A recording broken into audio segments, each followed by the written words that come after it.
Good morning, welcome back to mister missus Pal Bangaliana channel and also welcome to another exciting blog. তোমরা সবাই কেমন আছো? আশা করি সকলেই খুব ভালো আছো, সুস্থ আছো। তো আজ হলো 31 জানুয়ারি বুধবার, আর এখন বাজছে সকাল 10:30। এখন থেকে আমি আমার ভিডিওটাকে স্টার্ট করলাম। দেখতেই পাচ্ছ সকাল সকাল সুন্দরভাবে সাজুগুজু করে শাড়ি টাড়ি পরে রেডি হয়ে গেছি বিয়েবাড়ি যাওয়ার জন্য। তোমরা আগের যে আমার ব্লগটা লাস্ট ব্লগ দেখেছিলে ওটা অধিবাসের ব্লগ ছিল, আর আজকে বিয়ের দিনের সকালের যে ব্লগটা, বিয়ের সকালের পার্টটুকুই আমি শুধু শেয়ার করছি, কারণ সকালের যে পার্টটা সেটাই অনেকটা লেন্দি অলরেডি হয়ে গেছে। এরপর বিয়ের রাত প্লাস বিদায়ের মোমেন্টটা একসাথে যদি শেয়ার করতে যেতাম প্রায় আধ ঘন্টার ওপরে ভিডিও হয়ে যেত, যেটা তোমাদেরও দেখতে খুব একটা ভালো লাগতো না, আর আমারও কোথাও গিয়ে এডিট করতে একটু ল্যাথার্জি হয়ে যেত, যে কারণে ভাবলাম একটু পার্ট ওয়াইজ তোমাদেরকে দিই বিয়ের দিনের এই ব্লগটা।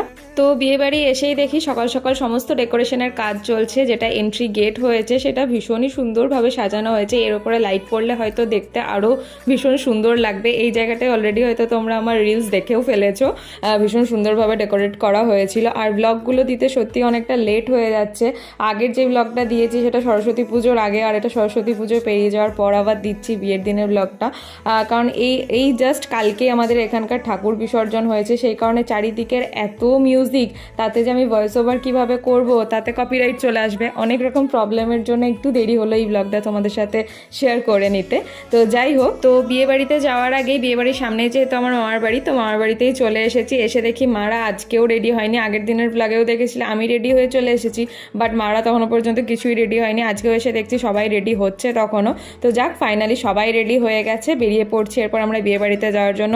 বিয়েবাড়িতে অলরেডি অনেক লেটে, তখন আমরা টিফিন খেয়ে এরপর বিয়েবাড়িতে গিয়েছিলাম। মাঝখানে টিফিনটা খেয়ে নিয়েছিলাম, সেটা তোমাদের সাথে শেয়ার করা হয়নি। এসে দেখি ওর যেটা নান্নি মুখের ব্যাপারটা বিয়ের দিন সকালে 12টার সময় বসে, তো তখন ওটা মানে মামা অলরেডি বসে পড়েছে, মানে যে ব্রাইড তার বাবা আমার সম্পর্কে মামা হয়, তো মামা অলরেডি বসে পড়েছে। মামার কাজগুলো, কিছু তো কাজ থাকে কোণে বসার আগে, তো সেই কাজগুলো অলরেডি স্টার্ট হয়ে গেছে। আর এইদিকে ব্রাইডের ফটোশ্যুট চলছে হলদির জন্য। এখন একটা বেশ সেট আপের মানে বসার একটা জায়গা উঠেছে না, লোটাসের মতো দেখতে, সেইটার ওপরে দাঁড়িয়ে এখন ওর ফটোশ্যুট চলছিল, বেশ সুন্দর লাগছিল। আর স্টেজের ওপরে ব্রাইডের বান্ধবী, দিদি, জামাইবু, বোনেরা সবাই ছিল, তারা আমার ব্লগে সবাই হাই গাইজ করছিল। অতটা ক্লিয়ার বুঝতে পারছো না, কারণ ওরা আলোর উল্টো সাইডে ছিল, যে কারণে মুখটা একটু কালো কালো লাগছে সবারই।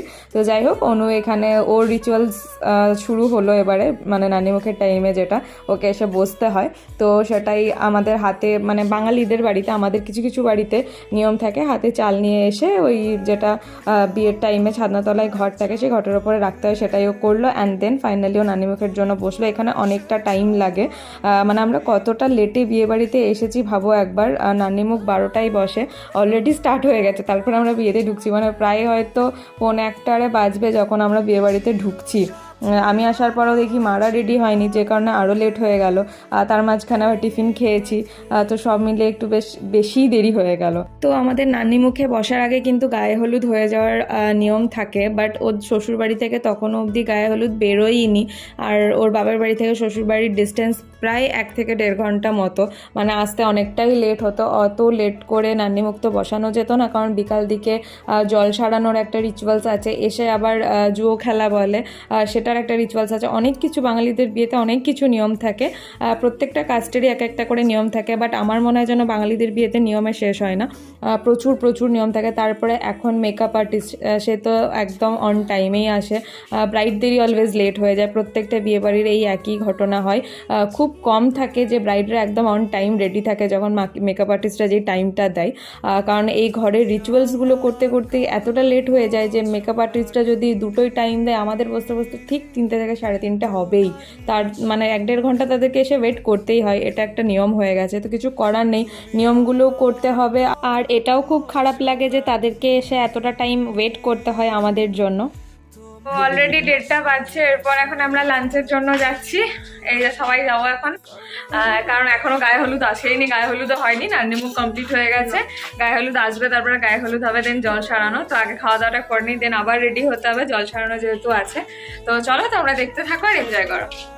তো আমরা ফাইনালি খাবার প্যান্ডেলে চলে এসেছি, দেখতেই পাচ্ছ অনেকেরই খাওয়া হয়ে গেছে, সেজন্য সিটগুলো একটু ফাঁকা ফাঁকা, আমাদের আগেও এক ব্যাচ হয়ে গেছে সেই কারণেই। তো আমরা যখন খেতে বসি তখন ঘড়ির কাঁটায় 1:30 বাজছে, খুব একটা লেটও হয়নি খেতে বসতে, কিন্তু সেদিনকে একটু তাড়াহুড়ো করা হচ্ছিল, কারণ সেদিনকে যেহেতু বিয়ে ছিল, রাত্রেবেলা রান্নাবান্নার একটা আলাদা জোগাড় আছে, সেটা অলরেডি স্টার্ট হয়ে গেছিলো, বাট দিনের বেলার খাওয়া দাওয়াটা না চুকলে ওই দিকে সবাই কনসেন্ট্রেট করতে পারতো না, সেই কারণেই। তো এখন অলরেডি 2টো বাজছে, আর মনে হয় ব্যাকগ্রাউন্ডে তোমরা আওয়াজও পাচ্ছ যে ব্যান্ড পার্টি অলরেডি চলে এসেছে। আমার লাঞ্চ করা কমপ্লিট হয়ে গেছে, কতটা কথাটা ক্লিয়ার আসছে আমি বুঝতে পারছি না, কারণ পেছনে এতই সাউন্ড আসছে ব্যান্ড পার্টির। তো যাই হোক, এখন চটপট রেডি হতে হবে, কারণ জল ছাড়াতে যাব, তো সেজন্য আগে চটপট রেডি হয়ে নিই, তারপর আবার তোমাদের সাথে কথা হচ্ছে। তো ফাইনালি রেডি হয়ে গেছি, এরপর জল সারানোর জন্য বেরোনো হবে। ওদিকে গায়ে হলুদ চলছে, আমি গায়ে হলুদের কিচ্ছু ক্লিপ নিতে পারিনি, কারণ রেডি হতে চলে এসেছিলাম। ওদের গায়ে হলুদ হলে অনেক লেট করে 3টের সময়, যে কারণে আমাকে রেডি হতে হতে বলে ওখানটায় আর থাকতে পারিনি আমি। তো চলো এখন যাওয়া যাক, তোমাদের সাথে বাকি মোমেন্টসগুলো শেয়ার করে নিই। তো আমি ফাইনালি রেডি হয়ে ওদের বাড়িতে চলে এসেছি, আর এসেই ব্রাইডের দিদি আমার সাথে জাগ ধরেছিল। তো আমাদের এইভাবে জল ছাড়াতে যেতে হয়, দুজনকে এইভাবে গায়ে ঢাকা নিয়ে, চাদর হোক বা বিয়ের কাঠছড়ার কাপড় হোক, আর সঙ্গে একটা হাতে জগ থাকে। যাওয়ার টাইমে সেটা ফাঁকা থাকে, বাট আসার টাইমে সেটা জল ভর্তি হয়ে যায়। তো যাই হোক, দেখতেই পাচ্ছ এই যে ব্রাইড এসছে, ও ভিডিও করছে দেখে ও কিছু কি মারছিল, আমি বললাম চলে একটা হাই বলে দে ভিডিওতে আমার। তো আমরা ফাইনালি বেরিয়ে পড়েছি, আর এখানে দেখতেই পাচ্ছ ব্যান্ড পার্টি যারা এসেছিল সবাই সুন্দরভাবে একটা স্কুল ইউনিফর্মের মতো একই গেট আপে থাকে, আর সুন্দর বড় বড় দুটো ছাতা থাকে, বেশ ভালো লাগে দেখতে। আর ফাইনালি আমরা বেরিয়েই পড়েছি, দেখতেই পাচ্ছ আমরা সামনে সামনে যাচ্ছি, আর বাকি ভাই বোন বৌদি বাকি যারা ছিল ব্রাইডের, তারা সবাই পেছনে নাচানাচি অলরেডি স্টার্ট করে দিয়েছে। তো আমিও হালকা একটু নেচেছিলাম, বাট কি বলো তো, ওইভাবে হাতে জাগ নিয়ে দুজনে একটা কাপড়ের মধ্যে বেরিয়ে আছি, এইভাবে নাচাটা খুব প্রবলেমেটিক হয়ে যায়। তো জল সারাতে যাওয়ার টাইমটাই আমি খুবই কম নেচেছিলাম। কৃষ্ণাদি, মানে ব্রাইডের দিদির নাম কৃষ্ণাদি, বারবার মেনশন করছি ওটা। আমরা দুজনে যেহেতু জাগ ধরেছিলাম, তো জল না থাকলেও ওগুলো ধরে নাচ করতে কিন্তু খুবই প্রবলেম হচ্ছিলো। আর আসার সময় তো জল ভর্তি জাগ ছিল, তখন তো একদম নড়াই যাচ্ছিল না। প্লাস এটা একটা নিয়ম আমাদেরকে বলা হয়েছিল যে জল ভর্তি করে আনার পর জাগগুলো যখন হাতে দিয়ে দিয়েছিল, তখন আর কিন্তু কোনো কথা বলা যাবে না, একদম চুপচাপভাবে যেতে হবে, যে যতই যাই কথা বলুক তুমি কথা বলতে পাবে না, তোমরা দুজনে ঘরে গিয়ে জাগটা নামাবে তবে তোমরা কথা বলতে পাবে। তো তখন একদম জড়সড়ভাবে আমরা ঘর গেছি। দেন ঘর যাওয়ার পরে আমরা ফাইনালি নাচতে সুযোগ পেয়েছিলাম ভালোভাবে, আর ব্রাইডও ওয়েট করছিল কতক্ষণে আমরা ফিরি আর ও এসে একটু নাচবে। ওর কিন্তু অলরেডি মেকআপ আর্টিস্ট চলে এসেছিলো, ওর লেট হচ্ছিলো, বাট ও তাও নাচবে বলে ওয়েট করেছিল আমরা কতক্ষণে বাড়ি যাব। তো এই যে জল ভরা কমপ্লিট হয়ে গেছে, এখন একদম দুজনেই দেখতে পাচ্ছ গম্ভীর মুখে যাচ্ছি, কারণ হাসা যাবে না, কথা বলা যাবে না, চুপচাপ বাড়ি যেতে হবে। খুব প্রবলেমের জিনিস অন্তত আমার জন্য, হাসতে না বারণ করাটা, মানে হাসা যাবে না, কথা বলা যাবে না, এই জিনিসগুলো আমার জন্য ভীষণই প্রবলেমেটিক, বাট নিয়ম সেটা তো করতেই হবে, যখন দায়িত্বটা নিয়েছি, যেটা রিচুয়াল সেটা মেনে চলতে হবে।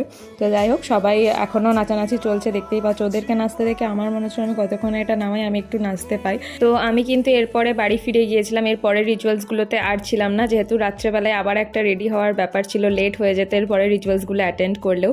আর গায়ে হলুদের মোমেন্টটার ভিডিও আমি তোমাদের সাথে শেয়ার করতে পারলাম না, কারণ তখন জল ছাড়াতে যেতে হবে বলে আবার শাড়ি ছাড়তে রেডি হতে গিয়েছিলাম। তো সেই ভিডিও আমি কারোর কাছ থেকে পাইনি যে তোমাদের সাথে ক্লিপগুলো অন্তত শেয়ার করব, সেটার জন্য সবাইকে সরি। তো ফাইনালি দেখতেই পাচ্ছ আমরা বাড়ি ফিরে গেছি, আর এখানে এই যে ব্রাইড নাচতে ব্যস্ত, ও বললামই তোমাদেরকে ওয়েট করেছিল যে আমরা কতক্ষণ যতক্ষণে বাড়ি ফিরবার ও একটু নাচবে। ওর কিন্তু অলরেডি মেকআপ আর্টিস্ট চলেও এসেছে, প্লাস এখনও রিচুয়ালস বাকি আছে কিছু কিছু, তাও ও নাচবে বলে ও কোনো দিকেই আর কনসেন্ট্রেট করেনি। তো যাই হোক, আজকের এই পুরো ব্লগটা তোমাদের কেমন লাগলো সেটা কিন্তু অবশ্যই কমেন্ট করে জানিও। তোমাদের কমেন্ট পেলে আমার ভীষণই ভালো লাগে, আগেও এটা বারবার বলেছি তোমাদেরকে। তো আবারও খুব তাড়াতাড়ি দেখা হচ্ছে পরবর্তী ভিডিওতে বিয়ের ব্লগ নিয়ে, বিয়ে বিদায় দুটো একসাথে নিয়ে তোমাদের সাথে খুব তাড়াতাড়ি দেখা হচ্ছে।